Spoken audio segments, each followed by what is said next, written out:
So welcome to the August 2020 community program hosted by the Moore Coast Audubon Society. I'm Judy Newhouser, and I'm the current president at Moore Coast Audubon Society. We're glad to have you all here and hope you find tonight's talk both stimulating and inspiring. I have a few announcements first. Moore Coast Audubon Society has just completed year 7 of a 10-year breeding bird survey at our Sweet Springs Nature Preserve here in Los Osos. We've had many dedicated volunteers who show up early on Sunday mornings in the spring and summer, but we would like to particularly thank Karen Perry and Jay Carroll. Karen started the breeding bird survey 7 years ago, and each year she organizes, recruits, and assigns volunteers, while Jay takes the raw data and turns it into a thorough database and report. If you're interested, you can find the most recent breeding bird survey and links to the previous 6 years data on our website. So check it out if you like. And a big thank you to Karen and to Jay Carroll. Our membership chair, Rosalie Falvo, would like to remind everybody to please send in your envelopes with donations for the 2020 funding appeal. These donations allow us to continue our numerous activities, from maintaining the Sweet Springs Nature Preserve and Audubon Overlook to widespread education and conservation efforts, field trips when they resume again, research, and community programs such as this. If you're not a member and wish to join and support us, please go to our website, morecoastaudubon.org, and click on the Support Us or Donate buttons. So, during tonight's program, we ask you all to mute your microphones during the talk. When you have a question, please type your question, please type into the chat your name and briefly give us an indication of what the question is. And at the end of Heather's talk, we'll call your name. And when we do, you press the space bar and hold it, and that will unmute you. You may ask your question, and when you're done, release the space bar and you'll again be muted. So just as an FYI for everybody, Heather's let us know that Idaho is experiencing severe thunderstorm activity right now. So should Heather lose electricity, we would reschedule her program for another evening, okay? So without further ado, we are delighted to have Heather Hayes with us virtually from Idaho for our program on curlews tonight. This all started with a Moore Coast Audubon member photographing a curlew with not only bands, but a little antenna sticking out of its back. And when she traced it back, she discovered Heather. Heather Hayes is a research biologist and the community science coordinator for the Intermountain Bird Observatory in Boise, Idaho. She works on many research projects, including the 8-state Western Oceoflammeus landscape study, known as WAFFLES, which is a community science program for short-eared owls, the IBO's hummingbird monitoring program, and the research project you will be hearing about tonight, the Long-billed Curlew satellite tracking program. Heather is extremely passionate about her role as community outreach coordinator. She's developing K-12 STEM curriculum and conducts curlews in the classroom programming. She loves the ability to integrate her fieldwork with education and brings a unique perspective into not only the classroom, but into hunter's education classes as well. Her outreach efforts also extend to the Intermountain Bird Observatory's banding research stations, where she serves as the visitor coordinator for the public. So welcome, Heather, and we're looking forward to your talk tonight.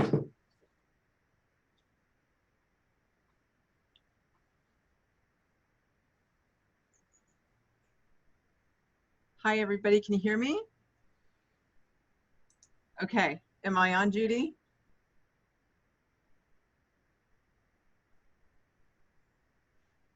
Okay, I think I'm on. If you can't hear me, okay, I had a thumbs up. Thank you.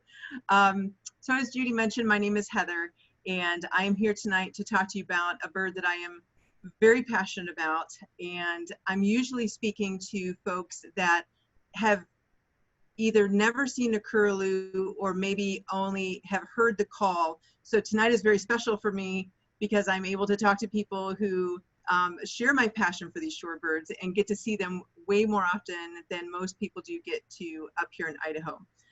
So I'm going to do my screen share here.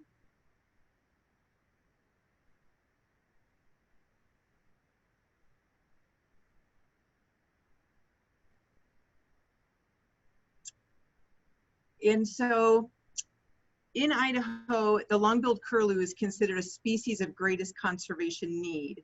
And just simply put, because you can really go down the rabbit hole with all the terminology, simply put, that means that these birds are on the radar, basically, and they are imperiled, and they're going to probably need some conservation management plans to help them throughout their annual life cycle.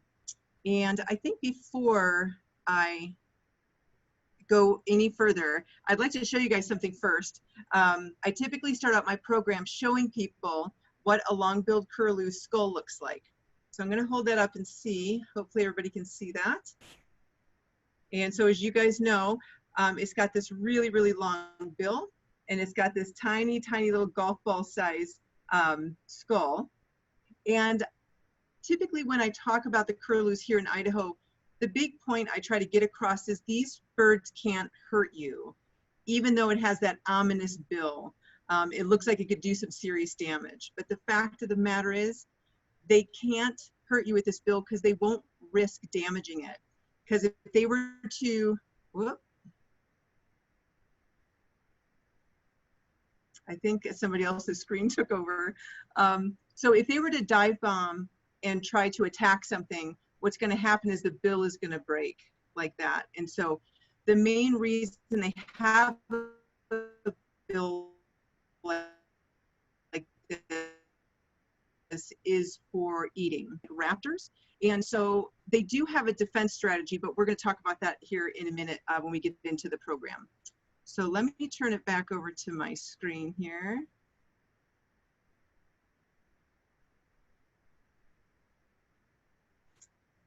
All right.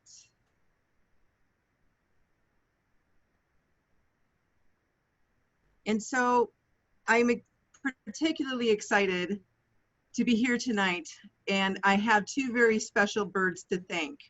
And these birds go by the name of Dozer and Neil. So due to COVID, I was unable to go do the research with the research group down in Boise, Idaho. I live about 2.5, 3 hours away from Boise, so I typically move down there for the field season. But due to the pandemic, I was unable to do that, but I was very lucky to have received grant funding to study curlews up near where I live. And I live in the west central mountains of Idaho.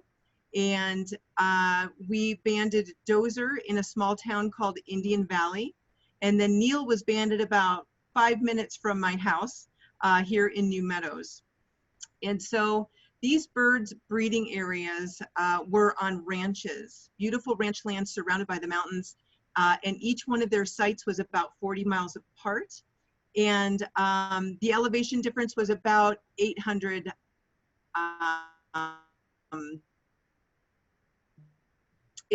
feet. And so have cracked kind of a code for us with our migratory project, because in the decades-long research that we've been doing, none of our breeding pairs curlews have gone directly to the coast of California. But we knew that there's lots of curlews on the coast of California, but we have no idea where they were breeding. And so these are our very first two curlews that not only flew straight to the coast of California, but they're sharing the same area. And I'll show you a map here shortly. So this was a video sent to us by Carol Kamau. I hope I'm pronouncing that correctly, but it's a great example of how these guys use that beat. And so when they're here in Idaho, they're typically eating insects, earthworms, spiders, and then when they're on the coast, they're eating little ghost shrimp or the little invertebrates or the sand crabs. So that bill is very adaptable to whatever they need to eat. So let me introduce you to the sound of a long-billed curlew out on the breeding grounds.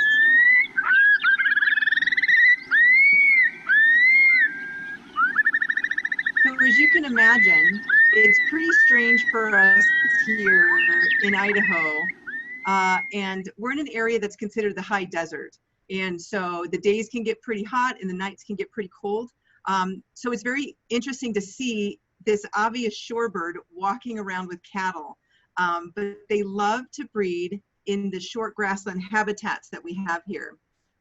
And so North America's largest shorebird, and their bill can grow up to about 8.5 inches long. And if you've ever held a chicken or a duck before, that's about what they weigh, just about 1 pound or 2. And this is a species that exhibits something called sexual dimorphism. And so just a big fancy science word that represents the fact that the sexes look different. So as you could tell in this photo, the bird in the front is smaller with a shorter bill, and the bird in the back is much larger with a longer bill. So I'll give you guys a second. I know everybody's muted, but give it some thought and maybe throw it in the chat and let me know what you think. Do you think the female is the larger one, or is the female the smaller one in the front? So the big question, why are we studying these crazy looking birds? Well, in the 70s, and actually I think beyond, before that, out on the public lands that we have here, there's lots of recreation that goes on. So you can ride your ATVs, you can ride horses, you can mountain bike, you can recreational shoot. There's a species of ground squirrel that you can shoot. So there's all sorts of recreation. And apparently back in the day, there used to be so many curlews that would come onto these public lands that they look like clouds coming in their migration. And so the people that have grown up utilizing the public lands had noticed over time that they weren't seeing them come in such big numbers anymore. So some people started calling agencies like the Department of Idaho Fish and Game, the Bureau of Land Management, and had said, hey, we don't know if anybody knows why, but we're really noticing that the curlews just aren't coming in droves anymore. And so the agencies started to try to scratch their heads to figure things out. And then there was a grad student out of the University of Montana that had caught wind of what was going on. So he came out to try to study what might be happening on the public lands. So he got a really good baseline down of the population that was there. So in 1979, what he did was he mapped out all the dirt roads that were out there, and he rode those roads every day throughout the breeding season and counted how many individual curlews he could see by doing point count surveys. So in 79, he counted 2,000 individual curlews. So like I said, he laid a really good foundation for continuing research, but never really did get down quite to the bottom of what was happening with the population. And so we got involved all these years later in 2009, and the agencies had come to our research group, the Intermountain Bird Observatory, and said, hey, do you guys want to come out and try to figure out what's going on? And, you know, when you work with a bunch of bird nerds, everybody raises their hand and says, yes, we'll go out there and we'll try to figure out what's going on. Sorry, I have some dogs that are a little nervous about the storm coming in. So if you hear barking, that's just my support system. So the big question is, why are they declining? And when you think about a decline in a migratory species, whether it's, you know, curlews or whether it's caribou, the important thing you have to remember is you have to look at the whole annual life cycle. And so you're looking at not only the breeding grounds, but also the overwintering grounds, and then all that space in between during their migration. And so I'm originally from Ohio, and when I moved to Idaho, I was amazed at the wildlife diversity that is all around us. Literally 5 minutes out on the public lands, you see a wealth of beautiful wildlife. Unfortunately, some of this wildlife serves as predators for our curlews. And so weasels are an issue. You have prairie falcons and the sordid raptors, coyotes, badgers, there's snakes, and ravens. Ravens are very smart, and we have to be very careful because it states in our protocol that we can't approach a nest if there are any ravens or crows in the area. So we have to do a very thorough check before we're allowed to approach. But there's also other threats across the range. And so Up here, this grasshopper kind of represents their resources. When they're here in Idaho, like I said, they rely heavily on insects. And there's a lot of agriculture that is all around the public lands where the curlews are breeding. And so pesticides might be posing threats not only to what the curlews eat, but maybe decimating the resources that the curlews need. There's also an issue, could the cattle that the curlews are with potentially cause problems for the nests? And as I mentioned, there's a lot of recreation that happens on the public lands. And this is a classic example. I wish I had a before photo because there are 4 main bike trails, ATV trails, but people get bored on those trails. So what do? They start to make new trails. So just to give you a heads up, my computer's blinking that my internet is unstable, but I'm just going to keep talking. So anyway, when people get bored with the trails, they start to make new trails. And so now this is kind of causing a big problem, leaving the curlews nowhere to nest in this area. And then down in the bottom, you'll see a burned pile of trash. And it's a big problem we're having on the public lands is people are using it to dump their trash. And a lot of times they'll come in the middle of the night, dump their trash and set it on fire. So there's a lot of habitat degradation happening on the public lands as well. And then of course, not just for curlews, but all kinds of wildlife are being impacted by urban development. And then we did mention one other threat, and that is the recreational shooting. We knew curlews were going to have probably some impacts from shooting. We just had no idea how much impact that may have on the species. So just to show you real quick what some of our study sites here in Idaho look like. So the first study area on the public lands is this big orange area, and it was deemed the long-billed curlew habitat and also ACEC, which means Area of Critical Environmental Concern. And so it was deemed that name when that researcher back in the 70s had started studying, and then these declines were being recorded.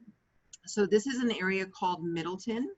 And then there's also another very large area called the Morley-Nelson Snake River Birds of Prey National Conservation Area. It's a very big mouthful. It's got some of the most beautiful raptors you'll see in the world, and the largest breeding population in the world. And so there's a small square here called the 20 Mile South Farm. And you can see the small green patch right there is the farm. And they had called us to let us know that they were seeing curlews on the farm. And we figured they would because of the agriculture.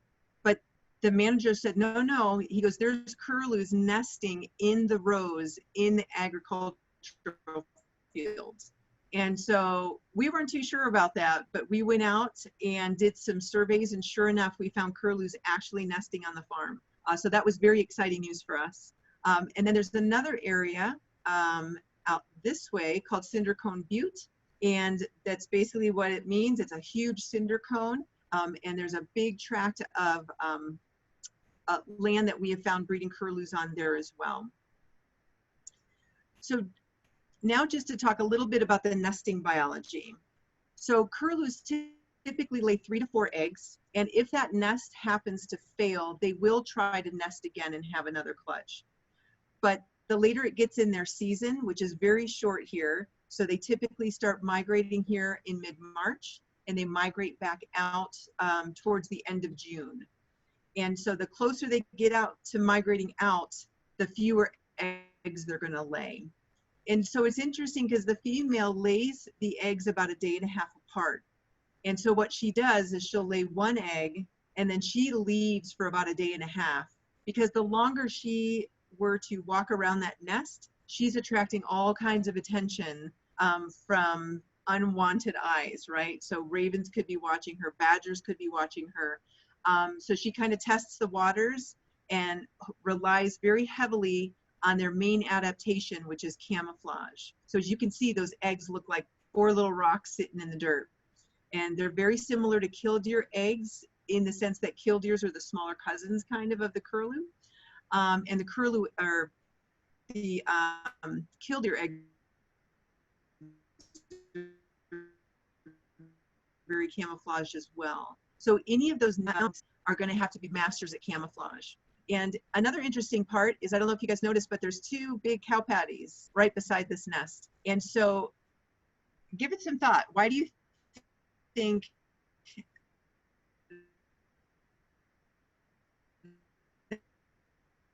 that curlews would lay their eggs? Pictures I take of curlew nests and all the other technicians' pictures all seem to have cow patties next to the nest. And so what we believe is that this helps with aerial predation.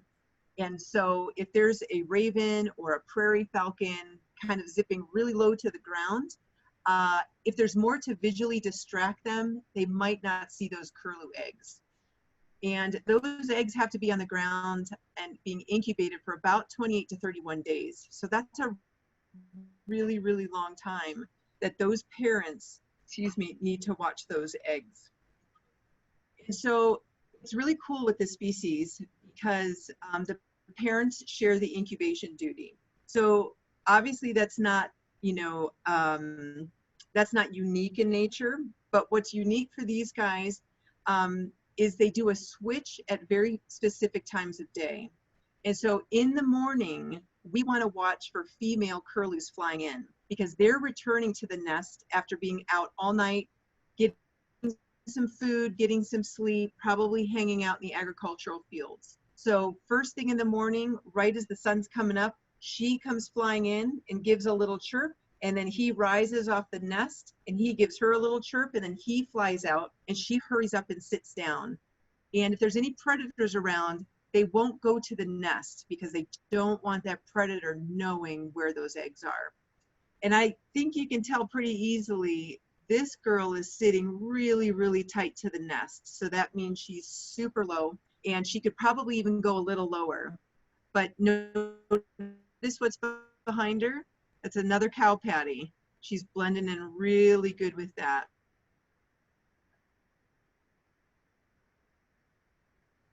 And so this sitting tight, but their behavior does a switch. They become very, very aggressive when those chicks are about to hatch. And so if you happen upon a curlew nest, and most people don't know they do, the curlews will start dive bombing and screaming. And we'll get into that here in a few minutes. But at this stage of the game, they want to stay as completely quiet as they can.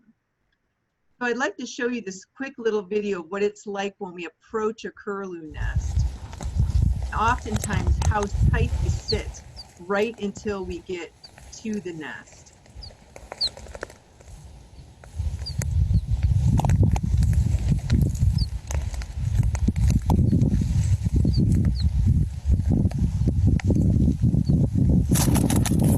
So I don't know about you, but it still makes me jump every time I approach a curlew nest. And I don't know if you noticed the broken wing display that she did. So it's just like the killdeer. So they do the display hoping that distraction will lead me as the predator away from the nest. So here's your first baby curlew. And so this bird is probably only a couple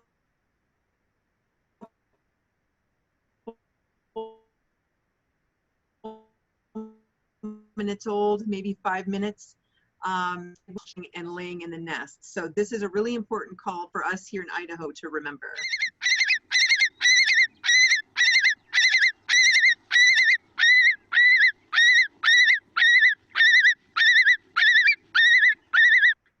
So it's very loud, although I don't think it's coming across very loud on the computer.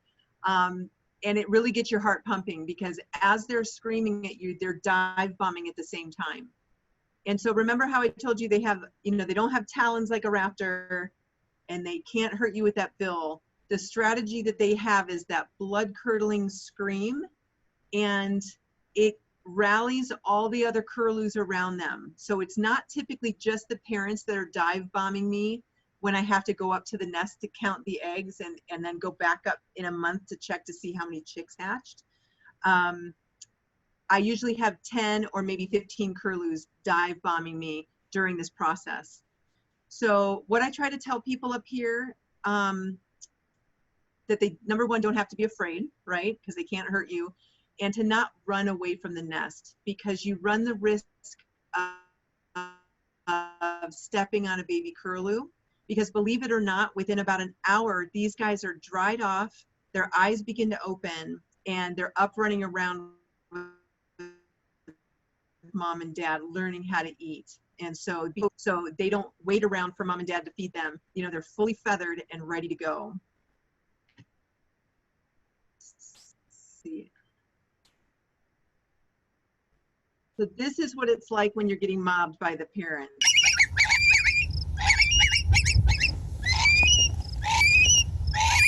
So a lot of times I'll have school children ask me if I've ever been hit by a curlew. Sorry, it looks like my internet connection is wonky again. And I've never been hit by a curlew because like I said, they won't risk it, but they have dragged their legs through my hair before. They've gotten that close. So it's a pretty good strategy because I've been doing this 6 years now and it's still, I'd be remiss if I didn't share a cute fluffy video of some chicks. So you might notice that you don't hear parents screaming in the background. And the reason for that is this technician was in Wyoming at one of our Wyoming sites, and they were kind of bad parents. They were off over the hillside foraging together and left the chicks unattended. And so this technician was able to walk right up to those babies, and apparently the one standing there waddled right up to her hiking boots and was checking her out. So unfortunately, in the desert area where we study them, most of my pictures aren't this cute because my baby curlews look like they're dead. And the reason why is because when they hear the parent's alarm call, they hit the deck and they play possum. And so I would love to have a cute fuzzy curlew up on its feet picture to share. So this was a real treat.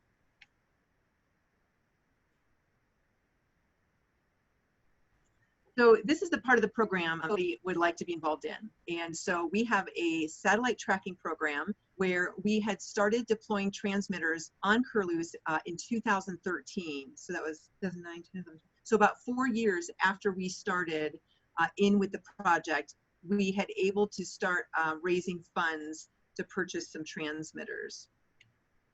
But in the beginning, we didn't know how to catch a curlew. And so what we decided to try is to use our mist nets that we use for songbirds. So if you guys are familiar with songbird banding, these nets that you see them holding like this would actually be driven down into the ground, and the net would be stretched out because the songbirds fly into it because they can't see the netting very well. But as you now have learned, curlews sit really tight to the ground and they're not just going to flush up and land in a net. So we thought, what if we carried the net stretched out and walked towards the curlew's nest with the help of some biologists that have the curlew in their scope? Because once we get down on level ground, you can't see them. And so we're having a bird, and that would be to be viewed as a predator, and they would sit really tight as we walk closer and closer and closer, and it worked like a dream. So we drop the net, and then we want to run and get that curlew out as fast as we can because we don't want them thrashing around in the net because obvious things can happen, right? They could break their bill, they could break their primary feathers, all sorts of things. They could launch off those eggs too fast and crush them. And so far, in all the years we've been doing this, we've had none of those things happen. So we go through quite a bit of training to trap curlews. And I forgot to mention the net is really long. It's about 18 meters long. It doesn't look very long in that one picture, but it really gives us a wide berth around the bird. And so it's during the day. And so I'll let you guys think about who this might be, whether it's a male or a female. I'll give you a second. Because it's kind of hard to tell by the bill length and the size of the bird. So when you look at what time of day it is, it's during the day, and so that's going to be a female. And you see right here another cow patty and the nest down here. But the problem is now we don't have the male around to now protect those eggs. So we have the biologists still up with their scopes at a far distance, and they watch for any predators that come by. And then down here, you can see that we start processing the bird and banding the bird, and we put a little sock over its head or a little handkerchief just to take its vision away, and that calms the bird down. And then the way they're holding it allows them to be constantly monitoring its heartbeat. Because we want to make sure that we keep the birds as whoop, sorry about that. And so we weigh the birds, and then we also measure the length of the bill. And so I'm going to repeat that because my computer stopped for a minute. So we measure the length of the bill, which tells us the size of the bird. So when we go to the doctor and get our checkups, right, we get on the scale and they raise the metal bar and they measure how tall we are, but we obviously can't do that with curlews. And so what we do is we measure the bill, and if you notice this ruler is called a micrometer. It's not measuring the full length of the bill. And so this girl broke our record. Her bill was about 9 inches long. So she was a big girl. And this is a great picture of her feet, which I had mentioned before. They're just like funky little chicken feet. They don't have raptor talons. And so I like to point that out, especially for the school kids, because they're so used to like learning about raptors with these really sharp talons. So the grad student that has graduated within the past few years expanded our study and did additional data collection. So we started testing by taking a small amount of blood from the wing, and then also taking some cheek cells from inside the bird's bill in hopes to test for contaminants and genetics. And what's very interesting, and I will show you guys at the end if you remind me, but when we held a curlew in our hands, no matter if it was male or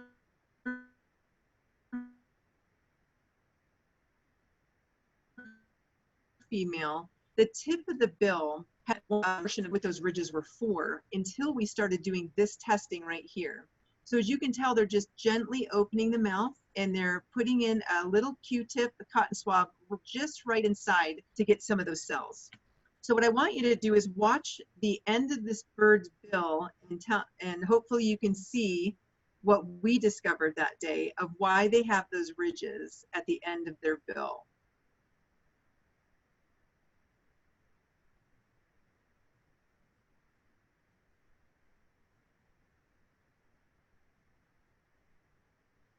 So can you see the end of her bill is bending? And so that's a really cool characteristic and adaptation that long-billed curlews have called rhinokinesis. And so they have the ability to bend the tip of their bill, which helps them obviously as they're rooting around in the sand or in the mud flats to be able to help pull up insects. So that was a really fun day out in the field. And if you want to share that video with anybody, it's on you, and you just type in bendy beak curlew. So we don't want to just slap on a piece of technology and release the bird and you know, say good luck.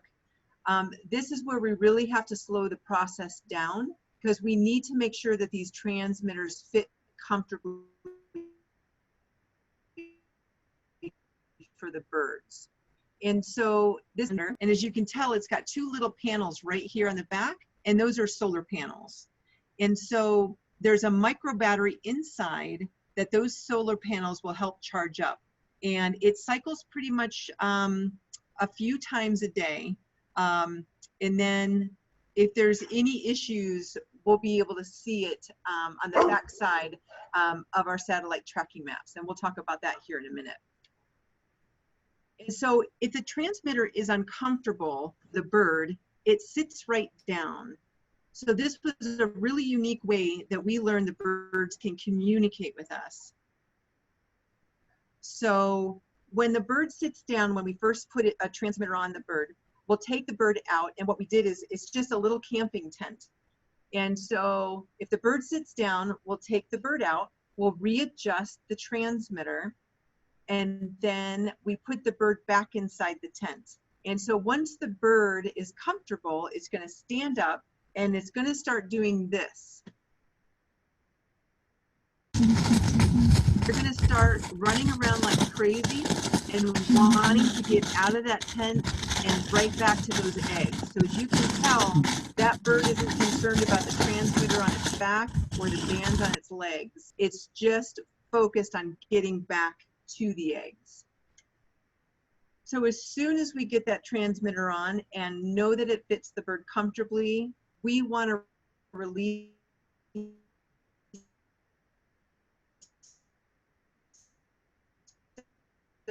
right away, and then gather up all of our those eggs, or he won't go back either, if we stand there. So again, we're viewed as a predator, so they won't go back to incubate those eggs if we're there. So it's really important for us to get moving. So this is the satellite tracking map that you are, as the public, are able to get on 24/7.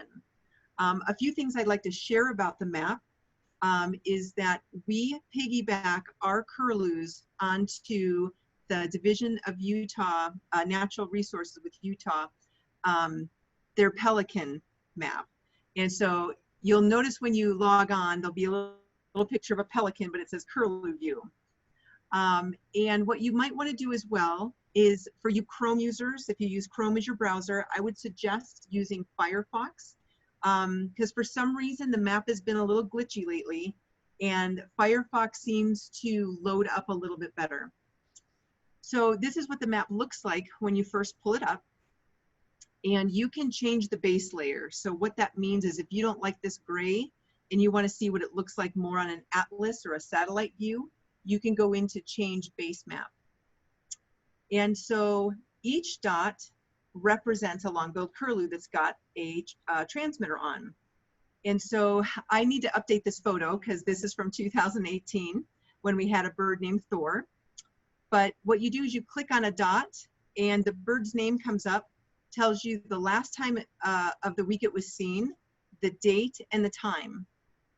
And so it's just like any other Google map where you can zoom in on the dots, and this cluster here is where I zoomed in right here.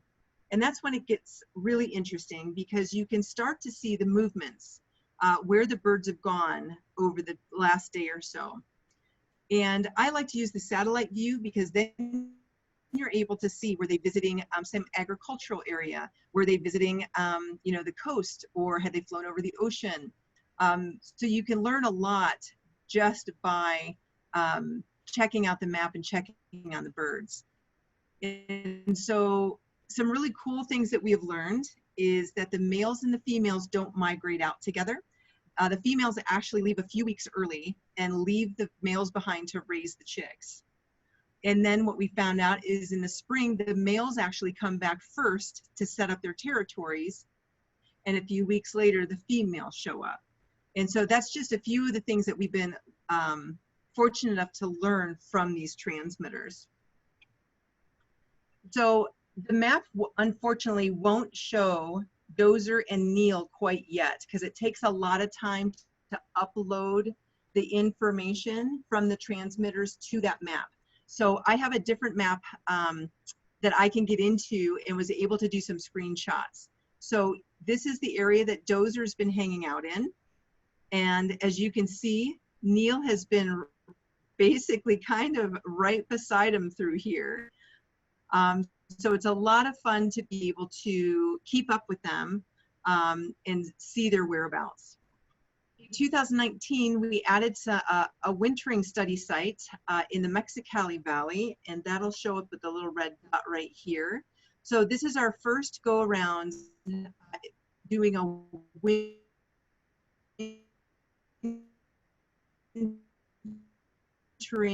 curlew habitat use study. There's more data from there. And then we also helped some biologists all the way up here in British Columbia learn how to transmitter curlews. And those won't show up on our map either, unfortunately, because they will be on the Canadian map. And we also added New Mexico to our area of study sites. And so that was an exciting new area for us in 2019. And so in the beginning of our study, before we started putting transmitters on birds, we typically were finding them in a field looking like this. And as you can tell, it kind of looks like a predator got to it. There's a wing over here, there's a leg over here, the skull and the bill you can see here. So our predator column in our study was getting really big. However, as we went further into this project, we developed a really great relationship with the Idaho Department of Fish and Game's Wildlife Health Laboratory. And they said anytime we found birds or carcasses that look like this, we could bring it to them and they would x-ray the birds for us. And so the first bird that we took in, we found like this 2 days after we put the transmitter on. And so we were pretty disappointed about obviously that loss of the bird, but also all the work that goes into that bird. So when we got our first x-ray back, this is what it looked like. And so I don't know if you can tell right here, but there's a lot of really bright white speckles right in there. And so what we discovered with that first bird is that this is metal. And so metal shows up really bright white on an x-ray. And so we had discovered that this curlew had actually been shot. So typically we get a laboratory report back after the autopsy's been done. And this is just a small excerpt of it. And so the preliminary diagnosis was gunshot and then scavenging, and then so was the final diagnosis. So more than likely what happened is this bird was shot first and then left to lay out there. And so that's when the scavengers got it, not the other way around. And so all this time in the beginning, we thought that, you know, predators were the main driving force for the decline. Because throughout our study, we have discovered that the species has been going through a roughly like 92 to 95% decline in the past 40 years. And so it's really important to find out this kind of information, because we could have maybe followed down some conservation management plan ideas that wouldn't have helped in the long run. And so from 2013, when we started deploying transmitters, to 2018, almost 50% of the transmitter birds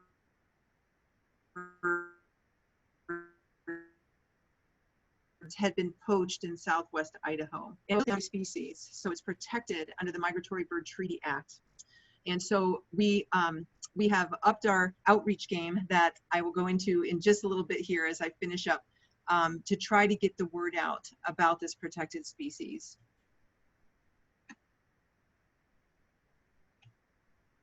Sorry, there we go. A quick finish up on some of the other shooting issues is on the National Conservation Area of Public Lands, one of our birds had gone down. And if the dot stops moving on the map, we know something is either wrong with the bird or wrong with the transmitter. And so we had, within just a few short weeks, these birds all go down in the same generalized area. And when we go to look for them, we put in the GPS points of the last known transmission from the satellite transmitter. And the biologists who plugged those showed that the map came up and it had a public pin dropped and it said shoot and spot. And so when you kind of look at these birds that were found, you start to wonder what's going on here. And so what this suggests is, obviously the person who dropped the pin, we're not saying is the person who shot these birds, but what this does suggest is this area is a highly used recreational shooting area. And we had taken all the carcasses in to the Idaho Fish and Game's Wildlife Health Lab, and they were all confirmed to have been shot. And so this was a really hard year for the curlews out there. And it gets even harder when you have these two birds right here with the leg flag KJ and the leg flag JK. This was a mated pair whose chicks had just hatched the week before. And so this isn't a species where another long-billed curlew adult is going to come care for those chicks. So this is where the decline starts to become exponential, right? So you didn't just lose two out of the breeding population, you've now lost 6 total birds. So it gets really hard for this population because it's not going to be able to sustain its numbers at that rate of loss. And so I could really go down the rabbit hole and all the fun outreach stuff we do. So I'm just going to go through it really quickly because I want to get to everybody's questions. But the most recent outreach efforts we've done, we partnered with the Idaho Fish and Game, the Bureau of Land Management, and the Idaho Bird Conservation Partnership to come together and make a program that we can take into hunters education classes. And there's a lot of misperceptions here from people where they think hunters are the ones shooting curlews. And we're trying to change that perception because hunters are taught in classes what they can and can't shoot. So what's happening out in these public lands with recreational shooters is that they're potentially taking the opportunity because curlews make themselves easy targets. And these people might not really care and are hoping nobody is around to catch them. And so we wanted to get more boots on the ground helping us with curlews by getting into hunters ed classes because those are the folks out there utilizing the lands too. And they know who to call when they see somebody doing something illegal on the lands. So we basically are teaching kids to know their target and know what's legal and illegal to shoot. And it's become wildly successful. I'm so disappointed. This 3rd year into it is obviously our pandemic year. And we haven't been able to do any of our in-public outreach. And at this point, the Fish and Game, they have not had the time to set up virtual outreach for our part because it does take a lot of time.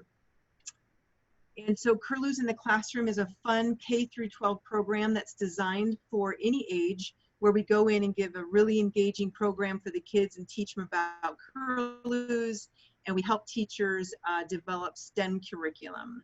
And this has been going on, I think since, gosh, I can't remember the year they started, maybe 2014 we started Curlews in the Classroom. And we reach at least over 5,000 students a year.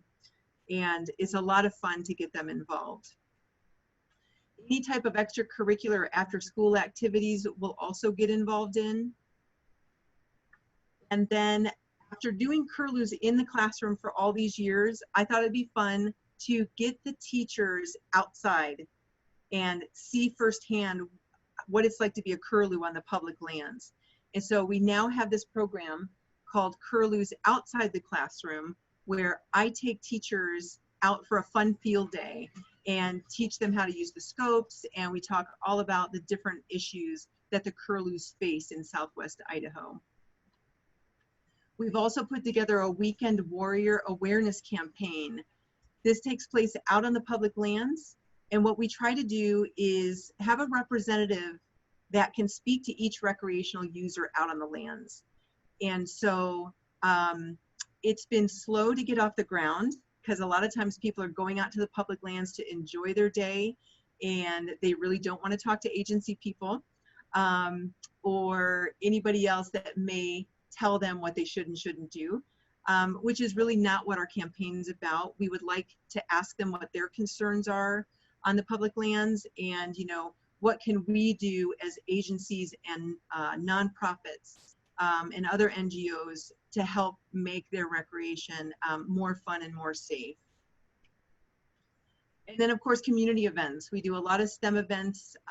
We do a lot of different, you know, kids events to get them outside and get them just really excited about the natural world around them.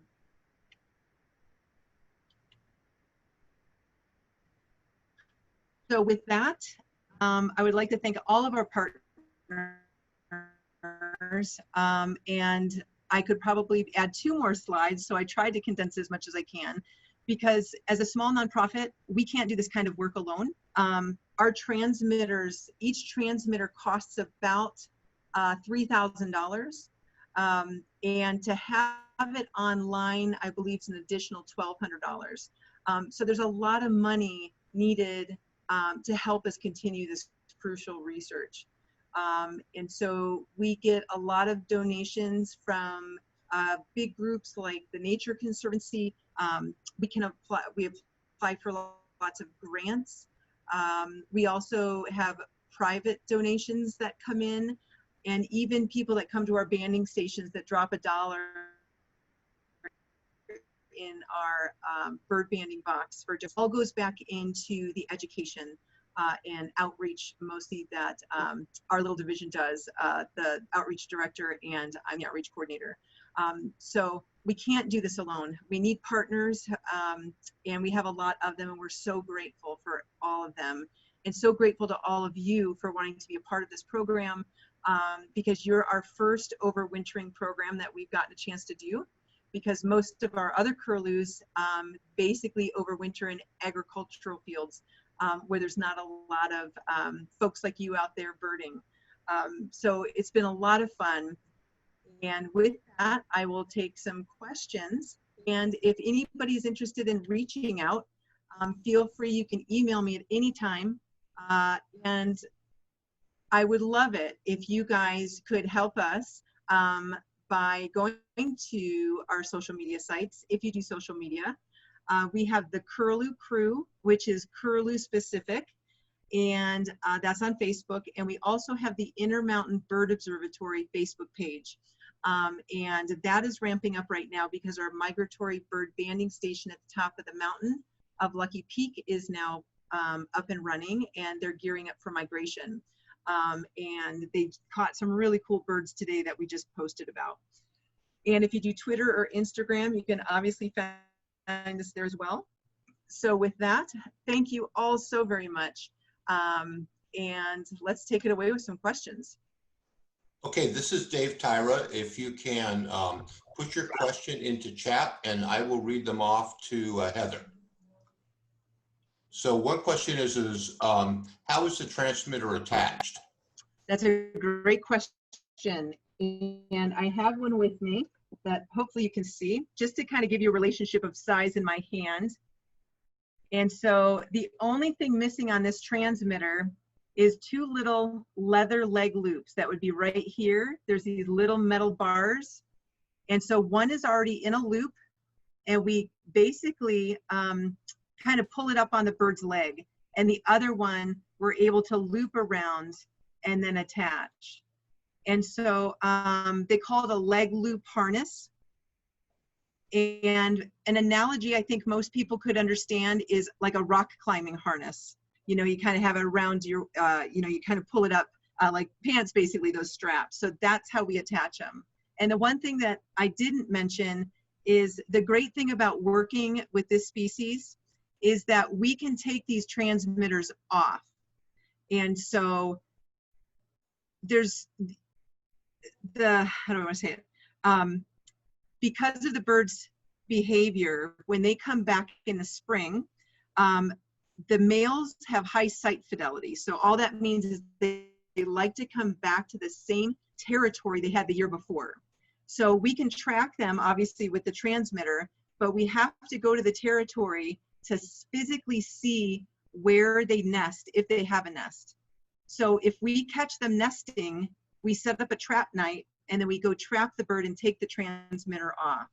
And that's a really fun night to do that, or day, depending on who we trap, because we get to kind of thank them for their service, because we're asking these birds to do a lot for us. But these are such ambassadors for their species.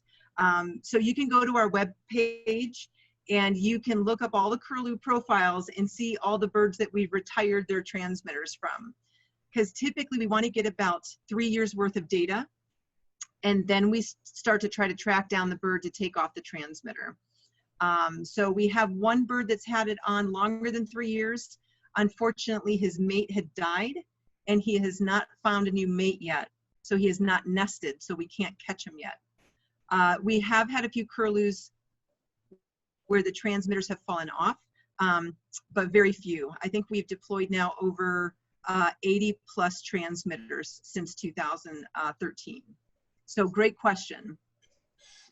So Heather, what is the average lifespan of curlews in the field? That's another good question. It's a tough one because nature is very wild. There's lots of predators.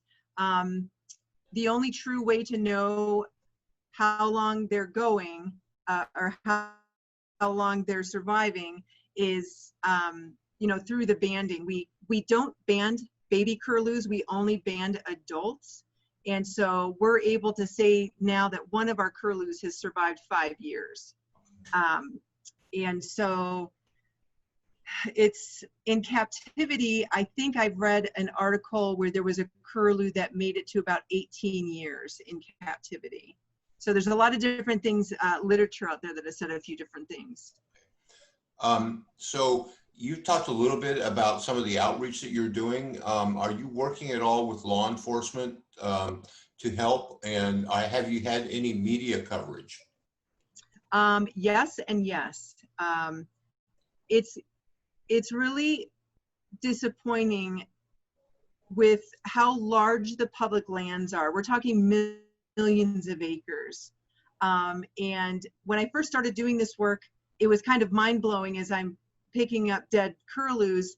Where's all the law enforcement? But the fact of the matter is there's only 3 law enforcement agents, officers that cover huge expanses of the public lands. So that's why we're doing such a huge outreach push, trying to come up with any ideas at all to kind of get in there and talk to the recreationists that are out there, because a lot of them don't know about these birds. We've had high schoolers come up to us at the end of programs, basically white as ghosts. Because, we talk about, it's a felony, if you shoot something that's protected. And we had 2 separate students admit that either they or a family member had shot a curlew because they were getting mobbed. And they basically, I think the one kid said his dad said, if that bird comes by me one more bleep in time, I'm going to shoot it. And so I try to hold hope in my heart that if people understood why curlews behave the way they did, that they would make a better choice and would know they wouldn't have to shoot it, because they could drive 200-300 meters down the road and that curlew's not going to bother them anymore. It's literally that simple. And so with these hot spots where we find a lot of dead curlews, we're working specifically with the agencies and their law enforcement. So now they can up the patrol in those areas. And they've been super responsive to that. No one's been caught at this point, but the past 2 years, 2019 and 2020, none of our transmitter birds have been shot. So people ask me if it's because of the outreach, or is there just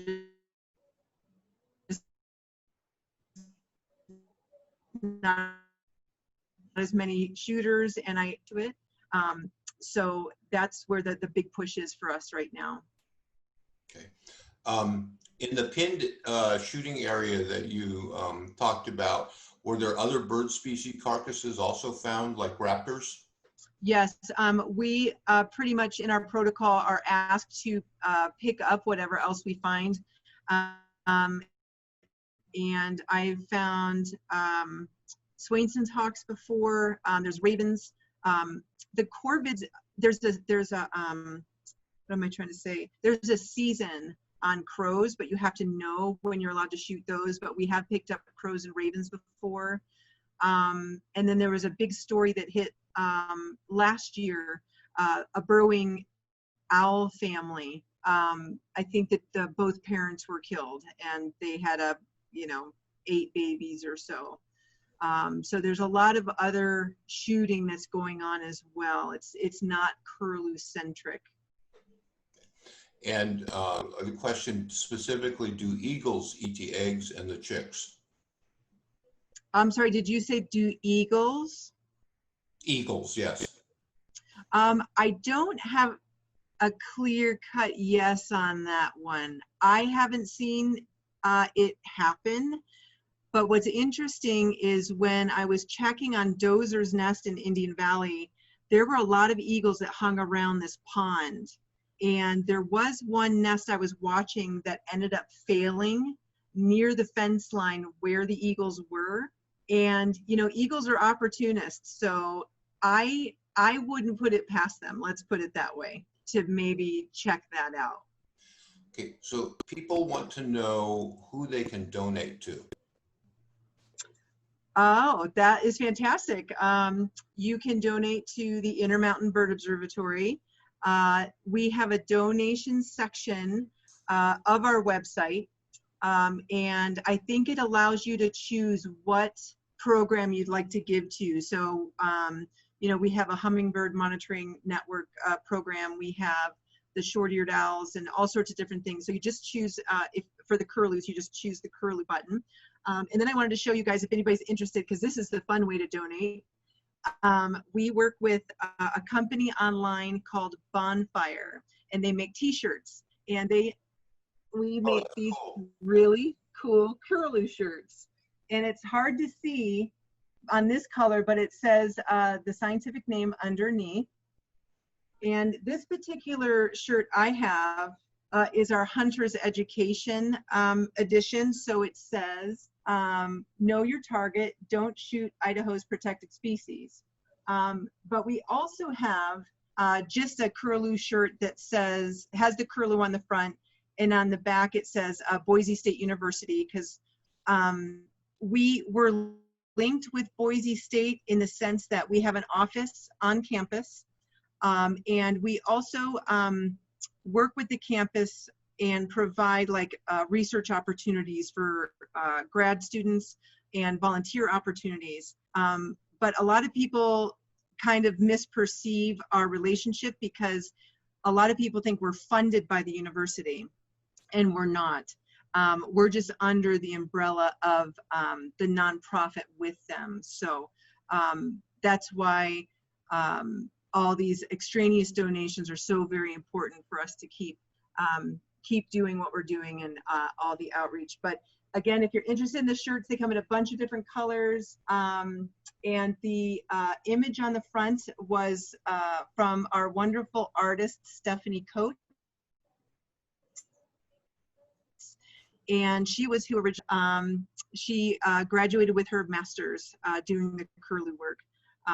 And so she's a fabulous artist, and we love to see. It's a conversation starter. When you wear this shirt, I get stopped in the most unusual places to ask, what is that on your shirt? So it might not be as unbeknownst to people there, but it's still a lot of fun. So if you're interested, be sure to check out Bonfire. I think you can just Google the words Bonfire and curlews or Intermountain Bird Observatory. Okay, so for Google, is it available through your site, or do you need to go to them?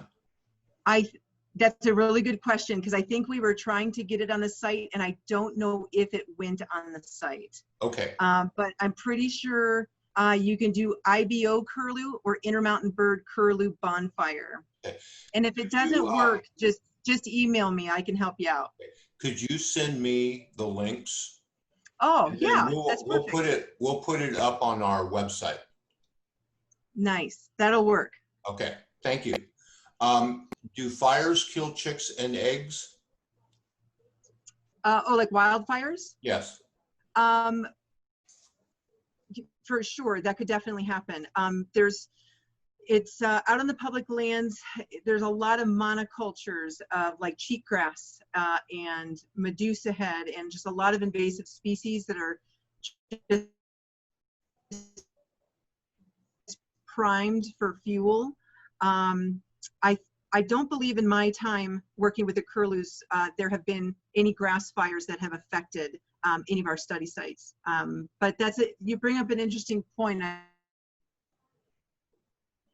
I'd like to talk to the director to know, since they saw mortality. So I'll look into that. Okay. How long does the transmitter last? How long do the transmitters last? Well, we hope until we get to take them off.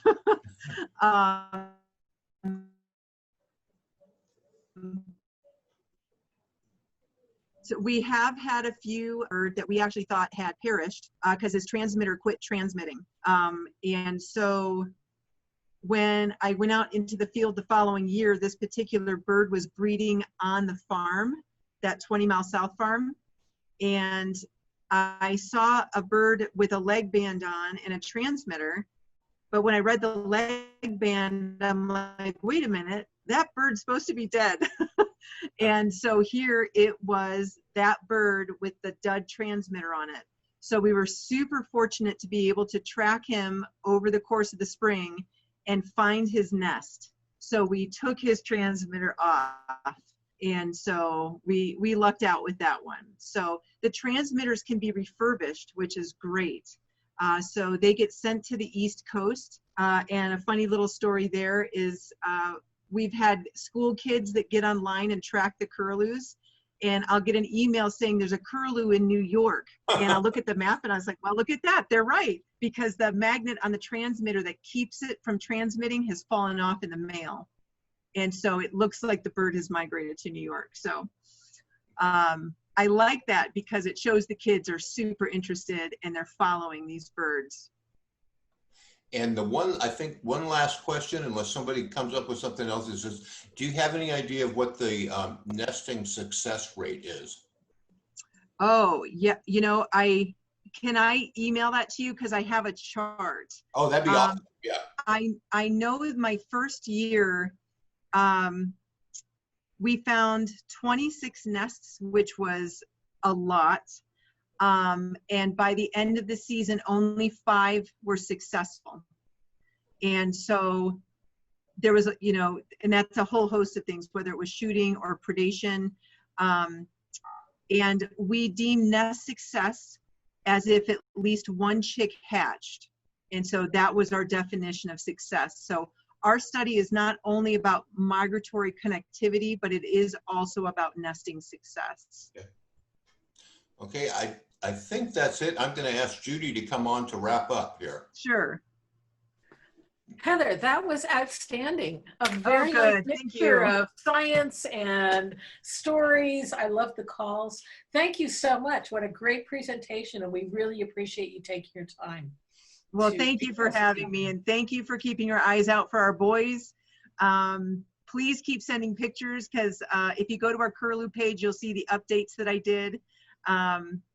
And everybody here was just so excited to see that these birds went right to the coast, and the fact that there's birders out there, you know, just enjoying them and keeping an eye on them. And it would be great.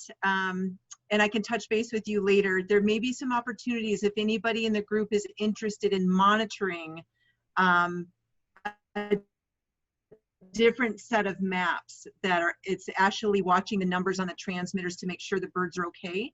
And I think Neil and Dozer might have a shared space if anybody in the group would be interested, but we can talk about that offline. I think you'll have a number of people interested. I had a feeling. We'll be fighting for the opportunity. So we have, because I thought it would be fun to connect some of the Idaho people that are doing it with some California people. Right. So. Well, I think that's one of the things that's so exciting about this, is being able to talk to somebody who's on the other end of the migration patterns. So, yeah, you have no idea. I want to come to Morro Bay so badly. You have no idea. Well, I'm feeling the same way about Idaho. So. All right, we'll have to do. We can travel again. Yeah. Okay. Well, thank you, Heather, very much. Take care of yourself and take care of your curlews. Thank you, and everybody stay safe out there, and let's do this again. Okay, thanks a lot. All right, take care, everyone. Okay, thank you, everybody, for coming. We really appreciated your presence here tonight.